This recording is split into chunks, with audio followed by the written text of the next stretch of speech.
Picture this HOA nightmare. Entitled Karen steals my family's lake access, then melts down when I buy the entire lake and charge her $250 just to stare at the water. Scene? Brenda Whitmore, fake blonde HOA tyrant, hosts her posh barbecue on our ancestral shoreline. 40 elites, designer steaks sizzling, her boasting loud about finally banishing the riffraff problem. That's when I stroll up with my ownership papers. The smell of expensive beef mixes with her panic sweat as conversations die. Event fee, $250, I announce coolly, plus $50 per guest. Lakes under new management. Dead silence, then pure chaos. Brenda shrieks extortion, while guests scramble for their cars like roaches when the lights flip on. Coolers tumbling, kids crying, BMW tires squealing on gravel. 6 months of harassment, 17 bogus complaints trying to destroy my electrician's license, all because I didn't fit her community standards. Revenge is a dish best served lakeside. What would you do if your HOA tried to steal access to water you'd used for 20 years? Drop a comment and let me know where you're watching from. Bonus points if you've dealt with HOA drama.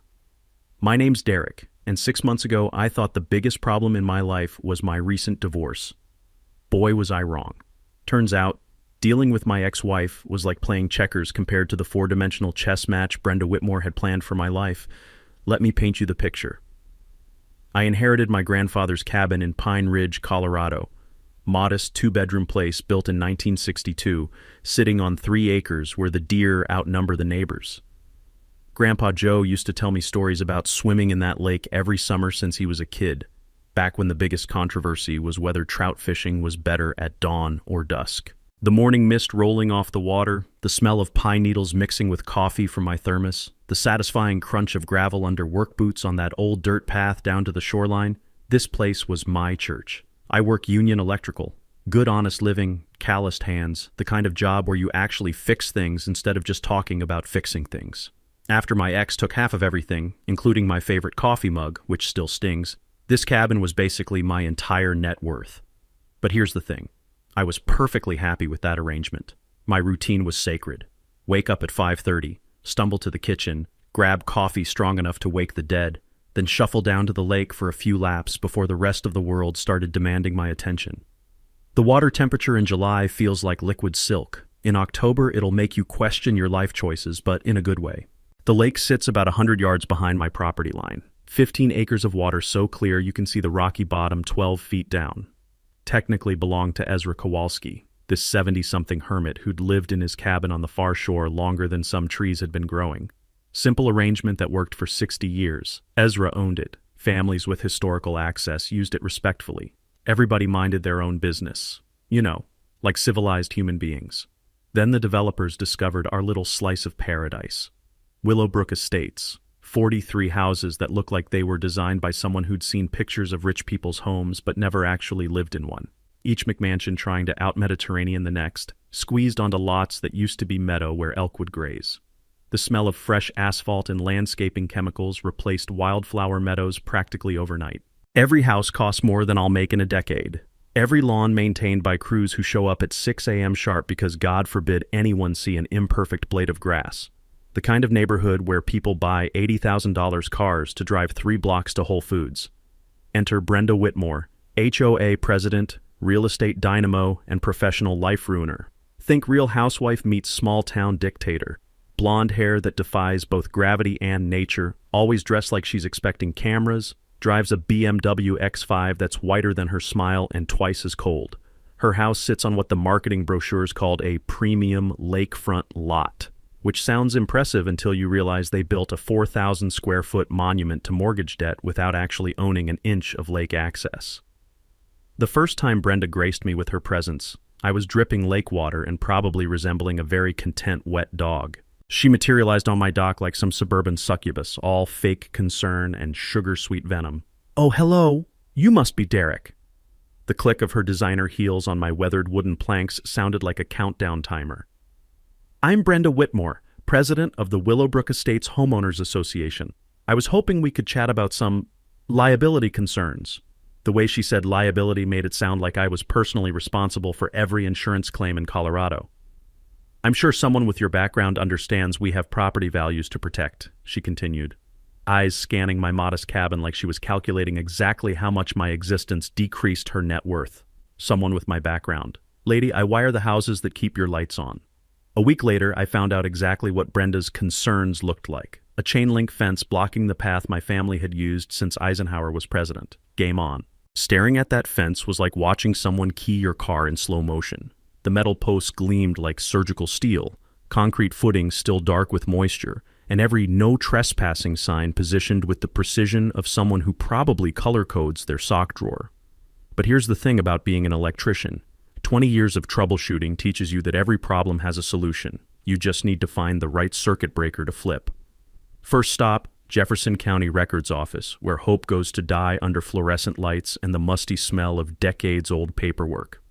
After 3 hours of squinting at surveyor maps that looked like they'd been drawn by caffeinated spiders having seizures, I struck gold. The lake, completely separate parcel, owned by Ezra Kowalski, just like I suspected. Brenda's fancy HOA had about as much legal claim to that water as I had to her BMW. But here's where my day got interesting, and not in a good way.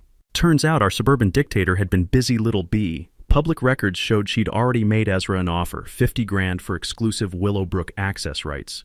The woman moved faster than bad news in a small town. I drove out to Ezra's place, where his cabin made mine look like a penthouse suite. Weathered wood siding, rusty hinges that squeaked like angry mice, surrounded by Douglas firs that had been growing since before skiing was cool. But when the old man opened his door, his eyes were sharp as January wind. "You're Joe's grandson," he said, studying my hands. "Got the same calluses. Your granddaddy helped my father build this place back in '62. That's when the real story came out. Ezra's fighting cancer, the kind that makes medical bills grow faster than wildfire in August. 47,000 in debt and climbing, with insurance companies playing their favorite game of find creative reasons to deny coverage. Brenda's offer would barely keep his head above water, leaving him broke and unable to afford the treatments that were literally keeping him alive. "She talks to me like I'm simple," Ezra told me, his voice carrying the weight of mountain winters. "Keeps saying how people like me don't understand modern property values. People like him." Funny how that phrase kept coming up. Now, I'm no lawyer, but working construction teaches you a thing or two about property rights. I remembered reading somewhere that if you've been using land openly for long enough, the law sometimes recognizes that usage. Sure enough, Colorado's adverse possession laws can grant legal rights after 18 years of continuous, obvious use. My family had been swimming in that lake for 60 years, 3 times longer than required. The path was worn smooth by 6 decades of bare feet and fishing poles. While I was playing amateur legal scholar, Brenda deployed her secret weapon, a security guard who looked like he'd rather be anywhere else on Earth. "Sorry, man," Bobby apologized, adjusting his radio like it was made of unstable explosives. "Mrs. Whitmore says I gotta keep everyone out. Union job, good benefits, you know how it is." Poor kid was sweating bullets in the mountain air, constantly glancing toward Brenda's house like she might appear with a performance review and a pink slip. That's when I heard it, the electric hum of righteous suburban fury. Brenda's golf cart materialized through the trees like some designer-clad angel of property management, her jewelry catching sunlight like a disco ball of entitlement. "Derek," she called out in that voice that could make sugar taste sour. "Surely you understand that rules are rules. We simply cannot have unauthorized persons creating liability exposure for our residents. Unauthorized persons. Not neighbors, not people, not even trespassers. Unauthorized persons. Like I was some kind of human parking violation. But 20 years of dealing with condescending foremen had trained me for this moment. I just smiled and pulled out my phone, started documenting everything. The click of my camera shutter seemed to hit her nervous system like fingernails on a chalkboard. "What exactly do you think you're doing?" The fake sweetness cracked just a little. "Taking pictures," I said, snapping another shot. "Funny thing about fences, they need permits when they cross property lines. Your beautiful barrier there? It's sitting 3 feet onto public easement land. You know that moment when someone realizes they've been outsmarted by the person they thought was too stupid to matter?"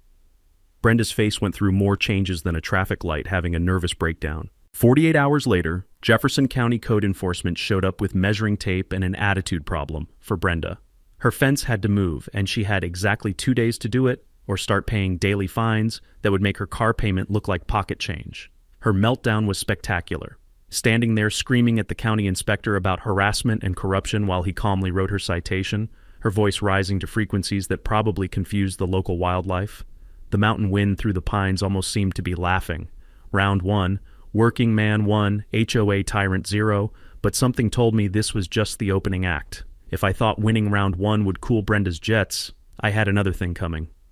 Apparently, humiliating a control freak in front of county officials is like feeding a gremlin after midnight. Things are about to get a whole lot worse.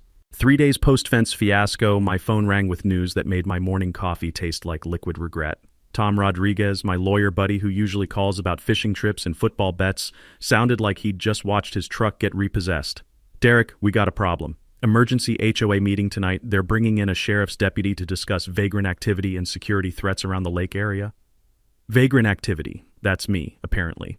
60 years of family tradition now classified somewhere between panhandling and armed robbery. I needed intelligence, so I headed to Murphy's Diner where Bobby, the security guard, was drowning his conscience in chocolate pie. The kid looked like he hadn't slept since the fence incident, constantly checking his phone like it might grow teeth and bite him. "Rough week?" I asked, sliding into his booth. The coffee shop bell jingled as Bobby glanced around like we were conducting a drug deal. "Man, she's got me stalking you," he whispered. "Photos, timestamps, everything. She wants documentation every time you even look toward the lake." Then he dropped the real bombshell. Brenda had offered him a $1,000 bonus to catch me doing something illegal. She'd been playing amateur photographer with a telephoto lens, hunting for code violations on my property like some suburban paparazzi. "She keeps talking about how certain types of people don't understand community standards," Bobby said, then immediately looked like he wanted to disappear into his pie. "I'm sorry, man. I need this job, but this ain't right. Certain types of people." Brenda's broken record was getting old fast. That's when I met my secret weapon, Margaret Luca, 68, retired librarian, and the one person in Willowbrook who saw through Brenda's act. Over coffee strong enough to wake the dead, Margaret spilled the neighborhood tea. "That woman turned our subdivision into a fascist theme park," Margaret said, her eyes sparkling with mischief. "Last month she tried to fine me for the wrong shade of white paint on my mailbox. Wrong shade of white. I didn't even know that was possible." But here's the real juice. Margaret had done her homework. Turns out the Whitmores were drowning in debt faster than concrete boots in deep water. Her husband's restaurant had crashed and burned, leaving them with bills that made my divorce look like a parking ticket. Brenda wasn't just protecting property values. She was fighting for financial survival. She's been promising HOA members that exclusive lake access could boost home values by 20%, Margaret explained. For her house, that's almost $100,000 in paper equity. Suddenly, everything clicked. This wasn't about community standards. This was about cold, hard cash dressed up in suburban righteousness. That night's emergency meeting was pure theater. Deputy Martinez showed up looking thrilled as a root canal patient, while Brenda performed her greatest hits about neighborhood security threats. The assembled homeowners looked like they'd rather be getting colonoscopies. "We're dealing with aggressive behavior, possible substance abuse, and complete disregard for our community values," Brenda announced, her voice carrying across the community center like a fire alarm. Substance abuse, because apparently my morning coffee ritual qualified as suspicious activity in Brenda's paranoid universe. She'd even circulated a petition, 37 signatures demanding to ban unauthorized lake access by non-residents. People who probably would have signed a petition to outlaw Tuesday if she'd asked with enough fake sweetness. But Margaret wasn't just sitting there looking pretty. While Brenda delivered her performance, Margaret's phone captured every word, including the moment when our HOA president admitted she wanted to eliminate the riffraff problem to protect our investments. Finally, some honesty about her real motivations. 2 days later, Brenda escalated to full nuclear warfare. She called the state licensing board with a formal complaint about my electrical work, claiming I'd done unpermitted modifications to my own property. I found myself sitting in an office that smelled like burned coffee and bureaucratic despair, getting grilled by inspectors like I was running an underground wire smuggling operation. Carl Washington, the state inspector, spent 3 hours examining every outlet, every switch, every junction box in my cabin. When he finished, he looked almost annoyed. "Your work exceeds current code requirements," he said, closing his clipboard with a snap. "Whoever filed this complaint either doesn't know electrical from plumbing or they're deliberately wasting state resources." But Carl pulled me aside as he was leaving. "Off the record? Someone's targeting you systematically. This was the most thorough false complaint I've seen in 20 years. Watch your back." That's when I realized Brenda wasn't just playing dirty. She was playing for keeps, and I was about to find out exactly how far she was willing to go. Carl's warning turned out to be as accurate as a Swiss watch and twice as ominous. Within a week, Brenda launched a harassment campaign that would have impressed a military strategist, if military strategists specialized in suburban psychological warfare and had questionable taste in bottle blonde highlights. She went after my livelihood with the precision of a heat-seeking missile. 3 separate job sites received anonymous tips about unlicensed electrical work. My foreman at the hospital renovation pulled me aside, looking like someone had told him his retirement fund was invested in monopoly money. "Derek, we got state inspectors crawling over this place like ants at a picnic. Everything's clean, but it's burning time and money we don't have." The smell of fresh drywall dust mixed with my growing realization that Brenda was trying to destroy my professional reputation one phone call at a time. In the trades, word spreads faster than wildfire in August. One rumor about shoddy work can kill a career deader than last year's Christmas tree. But I'd learned patience from 20 years of electrical troubleshooting. Sometimes you have to let a system reveal its flaws before you can fix them.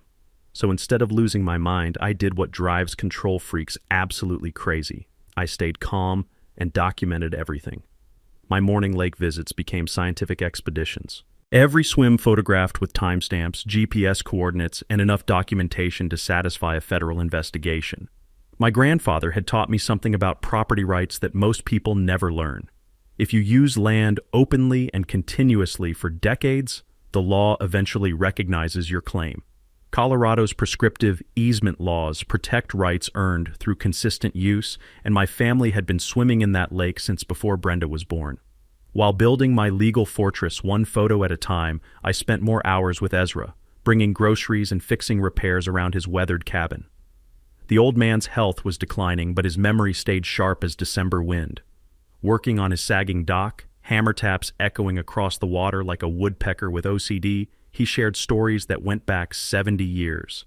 "Your grandpa and my daddy built that fire pit in '63, he said, pointing to stones worn smooth by decades of use. They'd sit there evenings, sharing beer and complaining about taxes, good men who understood what really mattered. That's when Ezra hit me with news that changed everything. His medical bills had exploded to $73,000, but that wasn't the shocking part. The shocking part was what he showed me next. A manila envelope hidden in his kitchen drawer filled with papers that made my electrician's brain start calculating numbers like a slot machine hitting jackpot. "Found these cleaning out Daddy's old filing cabinet," Ezra said. "Some oil company paid us lease money back in the 50s and 60s for mineral rights. Stopped when the company went belly up, but I never understood what it meant." I stared at documents dated 1958, showing lease payments for exploration rights to natural gas deposits under the lake. The original company had dissolved in 1987, meaning the rights reverted to whoever owned the land. And sitting right there in black and white were geological survey reports indicating significant recoverable reserves. My mind raced through possibilities while my hands shook slightly holding papers that could change everything. In today's natural gas market, with Colorado's pipeline infrastructure and new extraction technologies, those deposits could be worth millions, not thousands, millions. "Ezra," I said carefully, "have you shown these to anyone else?" "Nope. Brenda keeps calling about that partnership deal. But I've been avoiding her. Something about that woman sets my teeth on edge. Thank God for small favors." Brenda was so focused on surface rights and lake access that she'd completely missed the real treasure buried beneath the water. Meanwhile, my intelligence network was paying dividends. Margaret had recorded another HOA meeting where Brenda's mask slipped completely. Over coffee that could strip paint, Margaret played back audio of our suburban dictator discussing demographic management and maintaining property value integrity. She actually used the phrase, "keeping out undesirable elements," Margaret reported, her librarian instincts offended by such blatant prejudice. Woman doesn't even pretend to hide her discrimination anymore. But Brenda's desperation was reaching new heights of crazy. Bobby confided that she'd been conducting surveillance on my property like some discount private investigator, photographing everything from my truck to my electrical meter. "She's got files on you thicker than a phone book," Bobby whispered during our weekly diner confessions. "Even called the IRS, claiming you're hiding income from side jobs." That almost made me snort coffee through my nose. The IRS investigating a union guy who reports every penny and saves receipts like they're family heirlooms? Brenda clearly didn't understand working-class survival tactics. The breaking point came when she hosted her lakeside barbecue. designer furniture scattered across Ezra's shoreline like she'd already won. Expensive steaks sizzled while she loudly announced plans for exclusive community amenities and proper access management. But sitting in my truck that evening, holding Ezra's mineral rights documents, I realized Brenda had no idea what she was really fighting for. Time to show her exactly how much this lake was worth. Holding those yellowed papers in Ezra's kitchen felt like discovering buried treasure in your grandmother's attic. Except this treasure was sitting under 15 acres of lake water, and I was probably the only person within 50 miles who understood what I was looking at. The mineral lease documents told a story that would make Brenda's designer handbag collection look like spare change. Back in 1958, Rocky Mountain Energy Corporation had paid Ezra's father $500 a year for exploration and extraction rights to natural gas deposits beneath the lake. The company went belly up during the 80s oil crash, and all rights reverted to whoever owned the land. The smell of Ezra's decades-old coffee mixed with my rising excitement as I studied geological surveys that read like a roadmap to financial freedom. These weren't maybe possibly estimates. We were talking documented, drillable natural gas reserves worth potentially millions in today's market. I spent 3 sleepless days researching Colorado mineral rights law, pipeline infrastructure, and extraction regulations. Turns out our little mountain lake sat perfectly positioned near existing pipeline networks, and new environmental standards actually made small-scale extraction more profitable than ever. Conservative estimates put recoverable value between $2 and $3 million over 20 years. My hands shook like a caffeinated chihuahua as I ran the numbers. Ezra could fund his cancer treatment, pay off every debt, and live like a king for the rest of his days. His nephew Marcus wouldn't have to sell the family homestead. And if I played this right, I could secure permanent lake access while helping a man who'd shown my family nothing but kindness for 60 years. But here's where my conscience decided to crash the party like an uninvited relative at Thanksgiving dinner. Ezra had no clue what he was sitting on. The old man was facing foreclosure over $73,000 in medical bills while unknowingly owning mineral rights worth more than Brenda's entire McMansion. I could buy those rights for peanuts, let him think he was getting charity, and walk away wealthy enough to buy out the whole subdivision just to spite everyone. The moral weight of that opportunity sat on my chest heavier than a truck transmission. This wasn't some faceless corporation or government bureaucrat. This was a sick old man who'd treated my grandfather like family. So I made the choice that probably cost me a fortune, but guaranteed I could look at myself in the mirror without cringing. "Ezra," I said, spreading the geological surveys across his kitchen table like we were planning a military campaign, "you need to know what you really own here." For the next hour, I explained mineral rights, natural gas extraction, and current market values in terms that made sense to a man who'd survived 7 decades of mountain winters without losing his marbles. Ezra listened with the patience of someone who'd learned that life's biggest surprises usually come wrapped in boring paperwork. When I finished, he sat quiet for a moment that stretched longer than a bad country song, staring at documents that had just transformed from family memorabilia into life-changing opportunity. "So what you're telling me," he said slowly, "is that Brenda Whitmore's been trying to steal surface rights to land sitting on top of a couple million in gas deposits? That's exactly what I'm telling you." Ezra erupted in laughter that shook his entire cabin. Not bitter irony, but pure, delighted amazement at the universe's twisted sense of humor. "That woman's been calling twice a week, lecturing me about how people like me don't understand modern property values," he wheezed, slapping the table with papers worth more than her house, car, and jewelry combined. Turns out she's the one who can't see past her own nose. We spent the afternoon crafting a partnership, Ezra 60%, me 40%, mineral rights leased to legitimate extraction companies. The income would fund his medical care and leave plenty left over to tell Brenda Whitmore exactly where she could stick her community standards. But first, we had to buy this lake before she discovered what we knew. Game time. You know that scene in heist movies where the team plans the perfect crime while dramatic music plays in the background? Well, this felt exactly like that, except instead of robbing banks, we were about to financially ambush a suburban tyrant who'd been making my life hell for 6 months. First order of business, assembling my Ocean's 11 mountain style. Tom Rodriguez traded his usual diet of fender benders for crash courses in mineral rights law, spending sleepless nights surrounded by legal texts thicker than Colorado phone books. The smell of burnt coffee and highlighter ink filled his office as he transformed from small-town lawyer into resource extraction specialist. "Derek, this is either brilliant or completely insane," Tom said, rubbing eyes redder than brake lights. "But if we pull this off, you'll own the most expensive swimming hole west of the Mississippi." Margaret Luca became our master spy, attending HOA meetings with the dedication of a foreign correspondent in a war zone. Her decades of librarian detective work proved perfect training for corporate espionage disguised as neighborhood gossip. The woman could extract information from public records like a surgeon removing tumors. "Brenda's calling emergency meetings twice weekly now," Margaret reported over coffee strong enough to dissolve spoons. "She's promising residents that lake access is imminent and property values will skyrocket. The desperation is practically leaking through her Botox." Carl Washington became our unofficial regulatory guide. 25 years of navigating bureaucratic maze had taught him exactly which forms mattered and which officials could expedite permits. He couldn't officially help, but he could accidentally leave environmental compliance guides on my truck dashboard. Even Marcus, Ezra's nephew, transformed from reluctant caretaker into enthusiastic business partner after nearly choking on his California coffee when we explained his inheritance. The poor guy had flown in expecting a garage sale, only to discover he was sitting on a geological gold mine. "I came here to sell Uncle Ezra's fishing cabin," Marcus said, staring at mineral surveys like they were alien hieroglyphics. "Now I'm learning about natural gas extraction and LLC tax advantages. My therapist is going to have a field day with this." Our financial strategy required creativity that would have impressed NASA engineers. I mortgaged my cabin for $45,000 as down payment, using Ezra's mineral rights as collateral for additional financing through specialty lenders who understood resource deals. We structured everything through Pine Ridge Lake Partners LLC, because nothing protects you from vindictive HOA lawsuits like proper business incorporation. Here's something they don't teach in high school economics.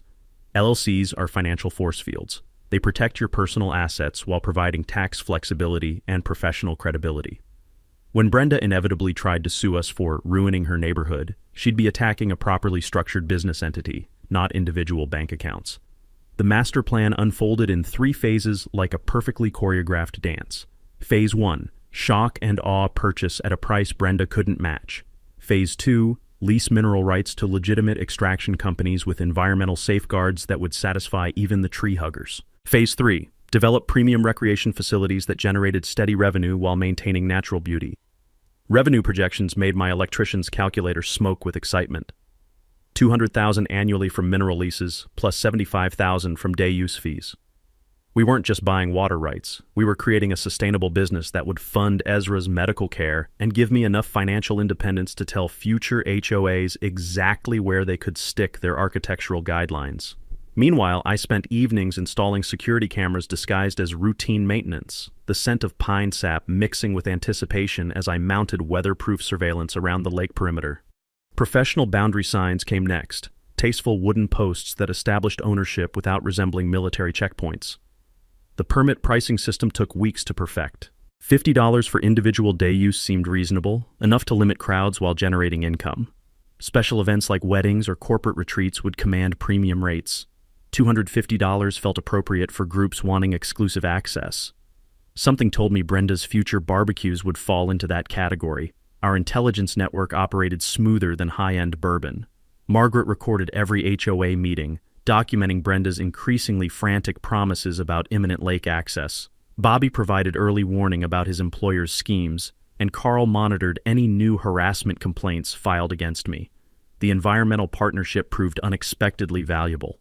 Colorado offered grants for wildlife habitat preservation, and our lake supported protected waterfowl species. Partnering with state fish and wildlife could provide tax benefits while generating positive publicity for our conservation through responsible recreation model. But the sweetest part of our plan was the timing. We scheduled closing for Friday afternoon when Brenda would be showing overpriced houses to unsuspecting buyers. All paperwork pre-approved, funds in escrow, immediate possession upon signature. By the time she realized what happened, we'd already be posting private property signs. Thursday night, I sat on my deck with a beer, watching loons call across water that would soon belong to us. The irony was delicious. Brenda had spent months trying to steal access from a working-class electrician, never realizing she was fighting over the most valuable piece of real estate in the county. Tomorrow, everything changed. Time to show Little Miss HOA president what real power looked like. If I thought Brenda was desperate before, I clearly underestimated what a cornered suburban dictator would do when her financial survival hung by threads thinner than her fake eyelashes. What happened next made her previous harassment look like a friendly disagreement over mailbox colors. It started when she somehow figured out I'd been meeting with Ezra regularly. Tuesday morning at Murphy's Diner, I'm trying to enjoy eggs that didn't deserve the drama about to unfold when she materializes like a designer-clad demon, sliding uninvited into my booth. "Derek," she said, leaning forward with that practiced concern expression, "we need to discuss your inappropriate relationship with Mr. Kowalski." The smell of bacon grease mixed with her perfume, something that probably cost more than my monthly electric bill, as she deployed her fake sympathy voice. "I'm worried you might be taking advantage of an elderly man in a vulnerable condition." Taking advantage. This from a woman who'd been circling Ezra like a vulture in Versace, trying to steal his property for coffee money. But Brenda had been busy playing detective with someone else's credit card. Within days, a private investigator had excavated every financial detail of my divorce, my recent money troubles, and probably my grocery receipts from last Christmas. The information spread through Willowbrook faster than gossip at a church picnic. "Did you know Derek's facing serious financial pressure?" she mentioned casually at HOA meetings, according to Margaret's spy reports. "Suddenly very interested in befriending poor Mr. Kowalski right when he needs to sell property. Quite a coincidence." Then Brenda crossed a line that would have made loan sharks uncomfortable. She actually drove to the cancer center and confronted Ezra during his weekly chemo treatments, bringing 2 HOA witnesses like she was serving a warrant. "She stood right there in the treatment room," Ezra told me later, his voice shaking with exhaustion and fury, "telling me how you were manipulating my judgment for financial gain. Had the nerve to lecture a sick man about being gullible while poison dripped into my veins. Hospital security escorting a HOA president for harassing cancer patients. Even for Brenda, that was Olympic-level awful that impressed nobody and horrified everyone with functioning consciences. Meanwhile, my professional life became a bureaucratic hurricane designed by someone with serious control issues and unlimited time to make phone calls. The state licensing board received complaints about my work that got more creative each week. Someone reported my truck as abandoned commercial equipment on public roads. Code enforcement got anonymous tips about unpermitted structures that had been grandfathered since Johnson was president. "This is systematic warfare," Carl Washington warned me after the 5th inspection in 10 days. "Someone's working through every agency that might regulate anything you do, filing complaints like it's their full-time job." The worst part was watching contractors get nervous about hiring the electrician whose name kept appearing in state investigations, even though every inspection cleared me completely. The smell of worry mixed with concrete dust as project managers pulled me aside, asking if I was having legal problems that might affect their timelines. But Brenda's final gambit shocked even my cynical expectations. She ambushed Marcus outside Ezra's cabin, waving a cashier's check like she was performing an exorcism with money. $85,000 cash today, she announced, according to Marcus's stunned phone call, plus $10,000 extra for your personal inconvenience. Personal inconvenience, bribery disguised as travel expense compensation. She kept insisting Uncle Ezra was being conned by predators, Marcus reported, sounding like he'd witnessed an alien abduction. Then she hands me this check and says all I need to do is convince him to sign papers she'd already prepared.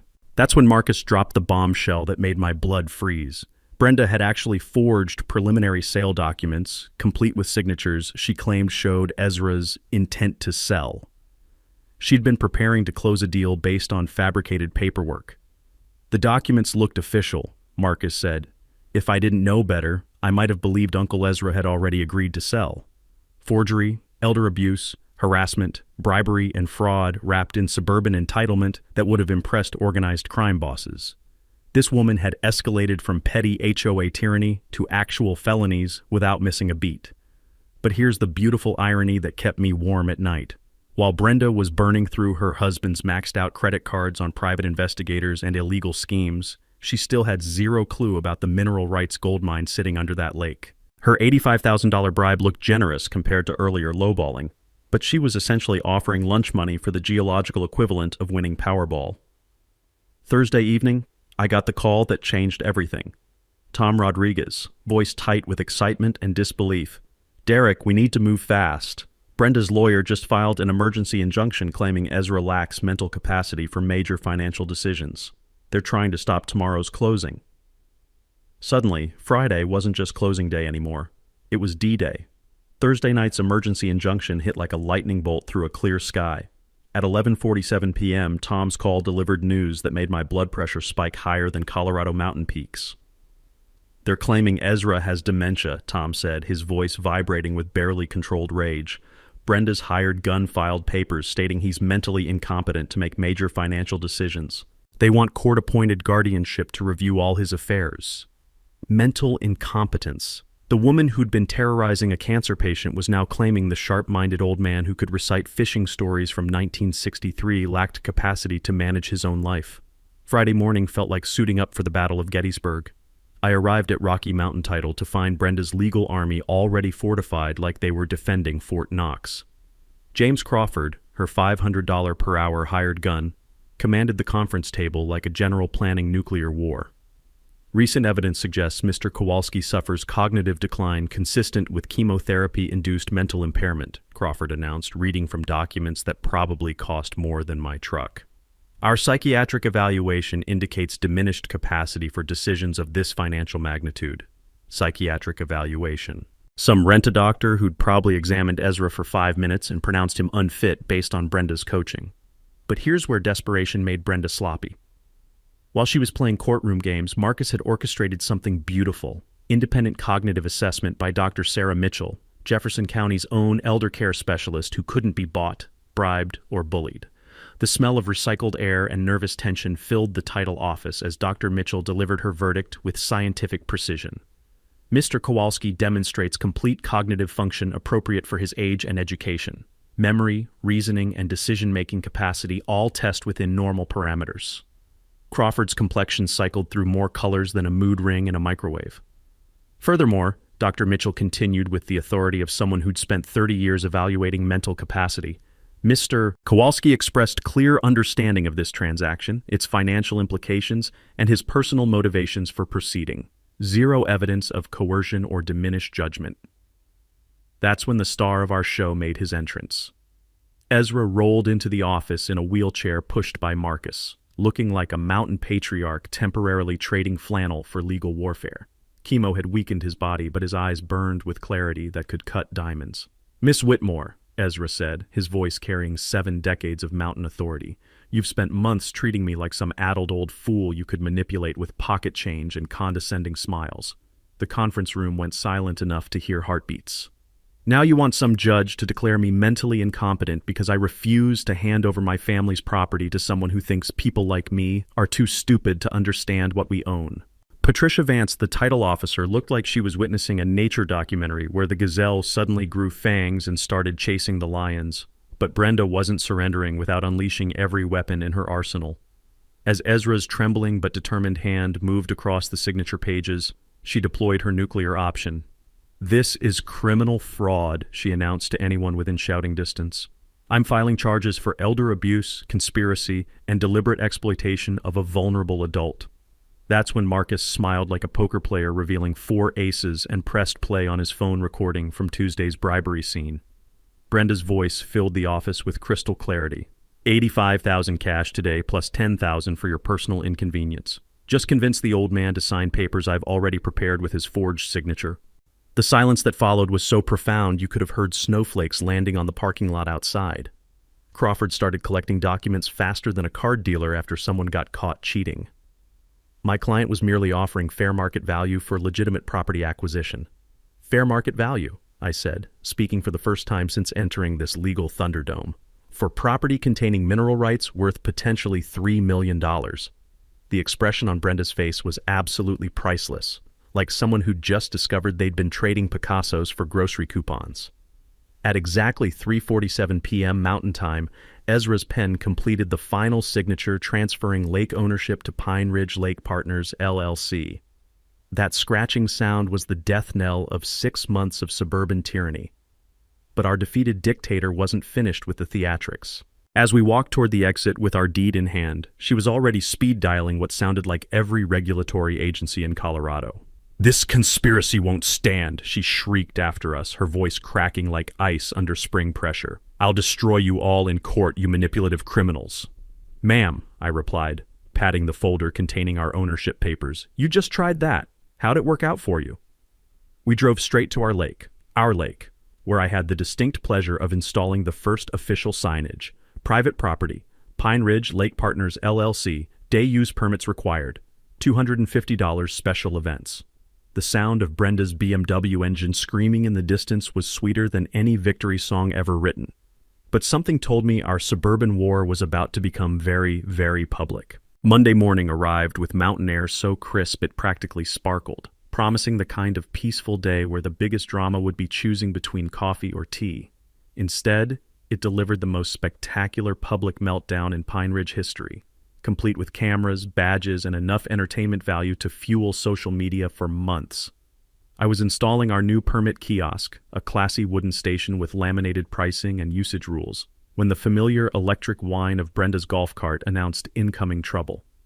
But this wasn't a reconnaissance mission. This was a full-scale invasion. 23 Willowbrook residents marched down to their lake like an army of entitled tourists, armed with folding chairs, designer coolers, and the righteous fury of people who'd been promised amenities that never existed. The smell of expensive sunscreen mixed with suburban outrage as they began setting up camp on our pristine shoreline. "Ignore those illegal signs," Brenda commanded her troops like Napoleon addressing the Grande Armée. "This lake belongs to our community, and we're taking back what's rightfully ours, rightfully theirs." After 6 months of harassment, bribery attempts, and elder abuse, she was still claiming ownership of water that had never belonged to Willowbrook Estates. I pulled out my phone and started recording as families began unloading beach umbrellas worth more than my monthly grocery budget. "Folks, this is private property now. Day use permits are $50 per person, payable at the kiosk." "We don't pay extortion fees to con artists," Brenda declared, her voice echoing across the water like a bullhorn filled with pure entitlement. "This community lake belongs to Willowbrook residents."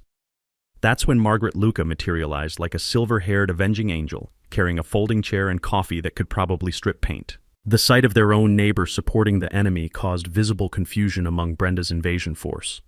"Actually, Brenda," Margaret announced loud enough for everyone to hear, "it doesn't belong to us. Never did. Derek bought it fair and square after you tried to cheat Mr. Kowalski out of millions." Millions. That word rippled through the crowd like electricity, heads turning, whispered conversations starting. People began checking phones, probably Googling property records and mineral rights for the first time in their lives. But Brenda had invested too much pride in potential felony charges to retreat gracefully. "Margaret, you've been brainwashed by these manipulators. Can't you see they're exploiting a vulnerable cancer patient?" "That vulnerable cancer patient just became a multi-millionaire," Margaret replied sweetly. "Funny how mineral rights work when people actually understand property law." Perfect timing brought Jessica Martinez from the Pine Ridge Gazette, arriving with a photographer and the kind of notebook that meant someone was about to become infamous. Word had spread about the lake war, and local media smelled a story with viral potential. "Mrs. Whitmore," Jessica called out, "can you comment on allegations that you attempted to bribe Mr. Kowalski's family and forged legal documents?" Brenda's face cycled through more expressions than a mime having a seizure. "Those recordings were taken completely out of context. I was offering legitimate business consultation. The audio includes you discussing papers with forged signatures. Care to elaborate?" That's when Brenda committed the error that transformed local news into internet gold. She lunged for Jessica's camera, shrieking about fake news harassment, while her designer sunglasses flew into the lake like expensive frisbees. The photographer captured everything, Brenda grabbing for equipment, Jessica professionally stepping back, 23 residents suddenly realizing their HOA president was having a complete public breakdown that would probably end up on YouTube.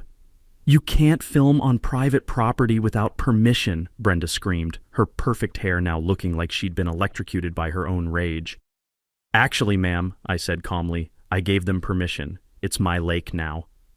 Gravel crunched under official tires as Deputy Martinez arrived, responding to dispatch reports of trespassing and media assault. The crowd suddenly found their shoes absolutely fascinating. "What's the situation here?"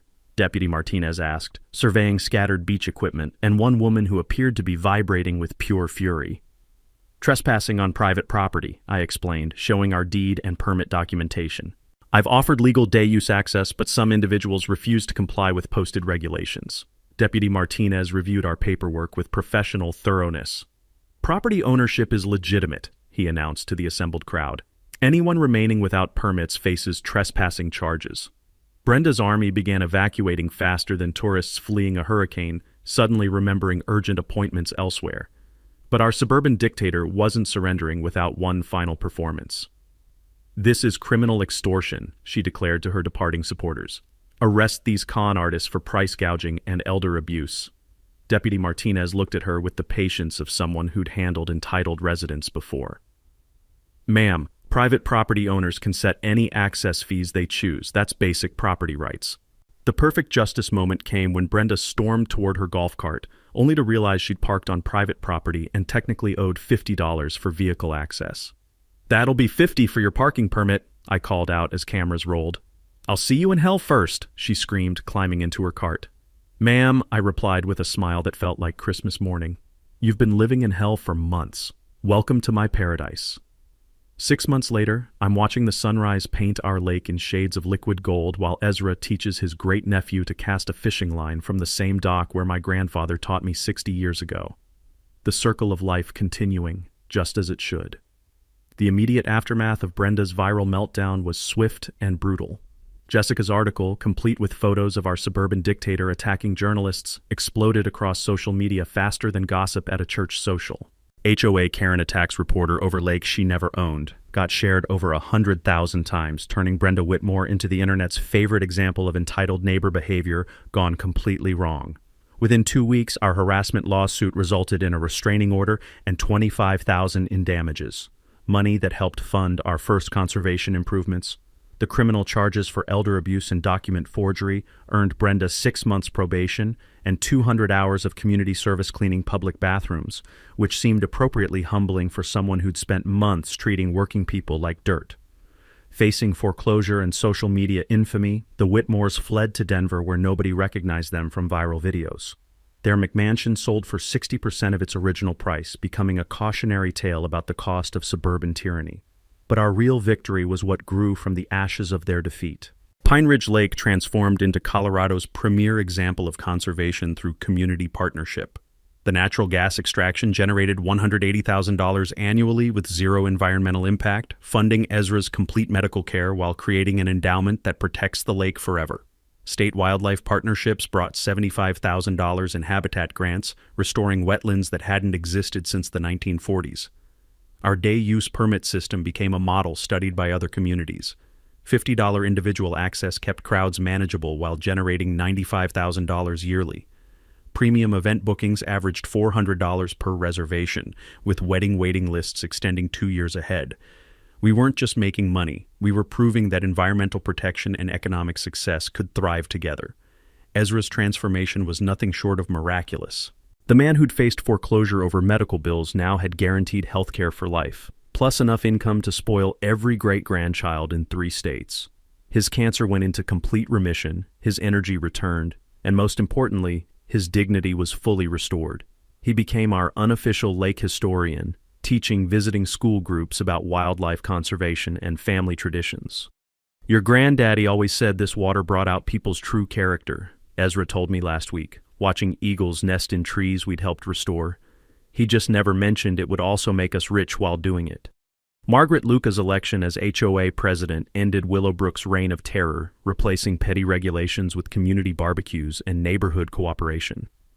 Under her leadership, the subdivision transformed from a collection of suspicious strangers into the kind of place where neighbors actually help each other and kids play outside without fear of citations. Our scholarship fund has sent 18 local students to college for environmental studies, creating the next generation of conservation leaders. The annual Pine Ridge Conservation Festival draws 500 volunteers from across Colorado, generating enough publicity to attract $200,000 in additional conservation grants while creating the kind of community pride that money can't buy. My electrical business exploded after word spread about the working man who'd outsmarted entitled elites and discovered buried treasure in the process. Contractors started calling specifically requesting the lake guy, and my rates doubled as clients appreciated someone with enough spine to stand up to bullies. I went from paycheck to paycheck survival to having work booked 8 months ahead. The lake ecosystem flourished under our protection. Water quality improved dramatically with controlled access and environmental monitoring. Wildlife populations tripled as we balanced human recreation with habitat restoration. The loon population increased to 7 breeding pairs. Their calls at sunrise now a symphony of conservation success. Last month, we hosted our first annual Derek's Lake Legacy Day, a free community celebration featuring local bands, environmental education, and enough barbecue to feed half the county. Watching 300 neighbors, former enemies, and new friends celebrating together around water that nearly became the center of a legal war felt like the definition of perfect justice. As morning mist rises off protected water that generates income while staying beautiful forever, I realize Brenda accidentally gave us the greatest gift imaginable, the motivation to discover what we really had and the determination to protect it properly. Sometimes the best revenge is building something so good that your enemy's children wish they could be part of it.